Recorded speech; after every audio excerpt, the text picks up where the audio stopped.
Hi everyone, this is Paul from Hollowbrook Honeybees. It's getting to be that time of year again. The temperatures are falling, the leaves are falling, the overnight temps are getting close to freezing, and we start worrying about setting our bees up for the winter. One of the strategies that I employ are candy boards. The reason why I like candy boards, there are some different theories about the best way to overwinter bees. Some people are in favor of ventilation hives. Some people are in favor of condensing hives. I like using candy boards because I think universally most people would agree that moisture is one of the biggest factors in bees surviving the winter. As they breathe, moisture rises in the hive and it will adhere to the roof of the hive potentially. And if that water condenses and falls back onto the bees, just like you or I, if we were outside in the wintertime, wet, very quickly we would succumb to the elements. So I like the candy boards because as that moisture rises, it hits the sugar block and that can absorb some of the moisture that's in the hive, and it also helps to soften the sugar to make it a little bit easier for the bees to take down. So the recipe that I'm going to use today, I'm using 12 pounds of sugar. You can do this recipe with 16 pounds of sugar as well, but pretty much for every 10 pounds of sugar that you're using, you're going to use 2 cups of water.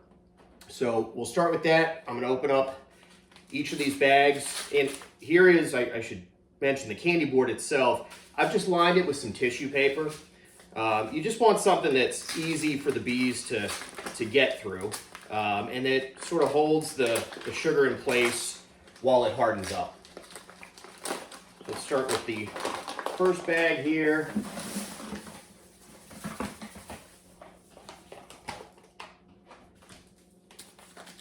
It's 4 pounds. Here is the 8.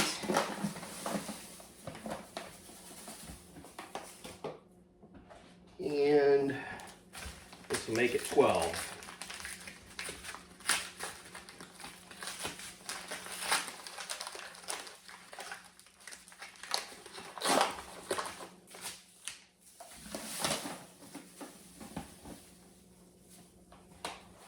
There's one other item just set to the side here that I need to bring out.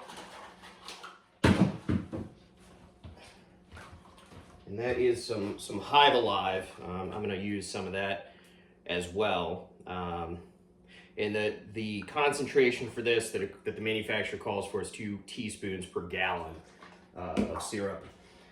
All right, so we'll go ahead and we'll start with, here's our water. This is about 2.5 cups because, like I said, 2 cups per 10.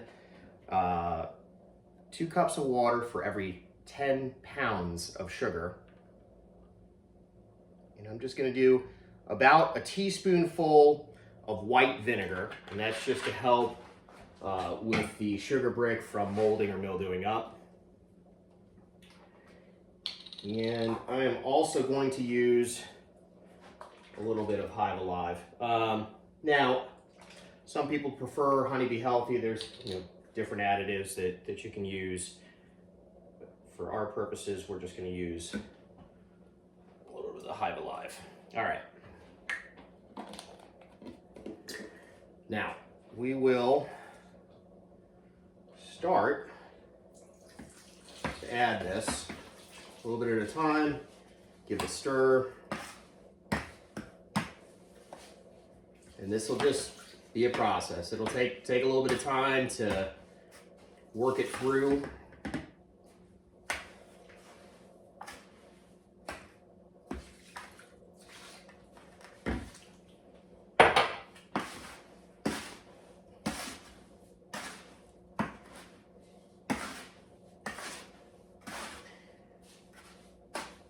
So as I see it, candy boards, I think they're great for a couple of different reasons. Like I said, one of them is moisture control in the colony. Even if you're using a condensing hive, if you're using the ventilated hive systems, you're going to be dealing with some amount of moisture. If you're dealing with a condensing hive, the key is to get any condensation on the walls of the hive. That's sort of part of the theory behind that. And candy boards just help prevent moisture from adhering to the ceiling, because The roof of the hive is the danger zone when it comes to condensation. That's really what we're trying to avoid. Obviously, also, it provides some level of insurance. Now, this hive that I'm making up this particular candy board for has a great amount of stores, honey stores. So, in all likelihood, you know, this is not necessary, but it's a nice level of insurance for the bees should they happen to run out of honey over the course of the winter. Now, a lot of people, they use an entrance on the front of these candy boards, and they will create a pocket in the front of the candy board so that bees can get in and out of that entrance.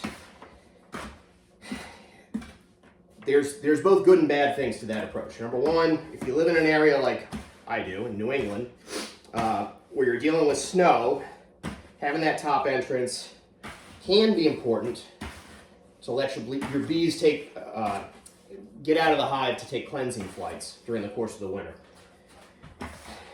The downside to having that entrance is it allows cold air into the hive. So if you're using a condensing hive setup over the winter, which I'm going to do a separate video and we'll go over that setup, but if you're using a condensing hive, creating any areas where you're allowing cold air in, especially in the roof area, you want to avoid. So for that reason, I'm just plugging up the hole with a cork. You know, I cut a cork down like you would to stick in the top of your smoker, and I'm going to use that to try to keep some of the cold air out.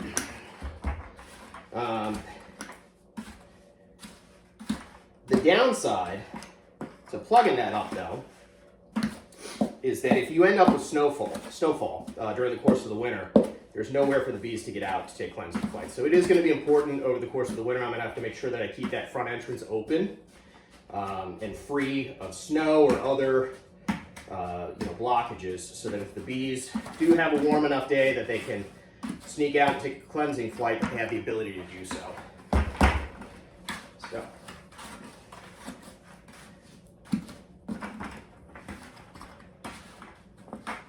The other big thing to do this time of year is mouse guards, and we'll also do a separate video on that, or perhaps we'll just wrap that into a video on the condensing hive setup, because I'll probably just do it all at the same time. And hopefully by this time of year, you know, you've got your mite levels under control. It's just a matter of wrapping up your hives for the winter. And trying to give them the best chance that you can to overwinter. The mite control issue, really, you know, April to early September is probably more when it's critical, not this time of year. Right now we're into early November, and by now, if your mite levels are pretty high, you've probably already infected most of your winter bees with potential viruses and what have you, which is why it's important to get those mite levels under control earlier in the year. All right.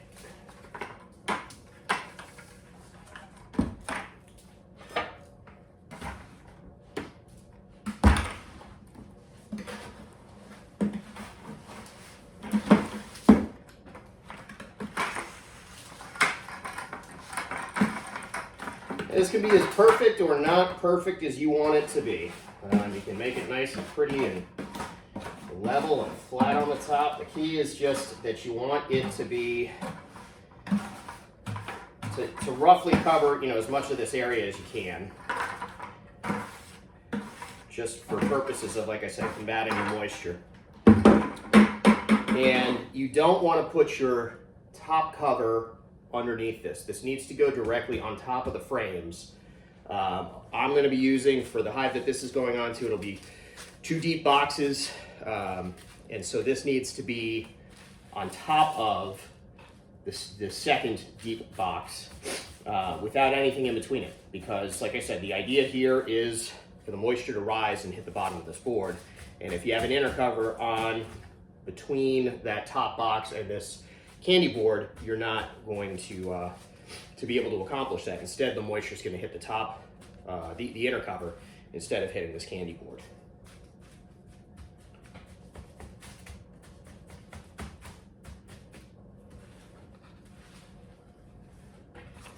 And I'm gonna let this set up before I attempt to put it on the hive. It's soft and sort of workable right now, but just like if you leave, sugar out and exposed to the air, and it's, there's moisture in the air, it's gonna turn into a block. That's pretty much what we're doing with this.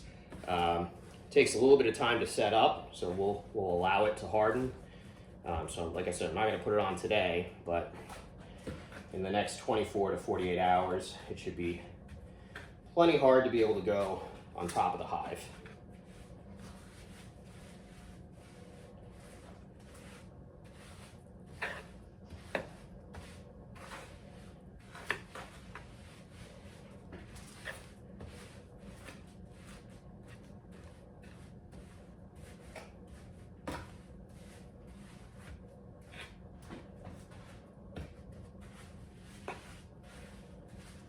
All right, here we have it.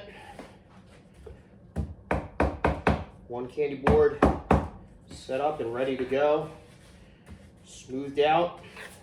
And like I said, we'll let this set up, get it on top of the hive, get our mouse guard in place, and get the hive wrapped for the winter. All right, see you next time.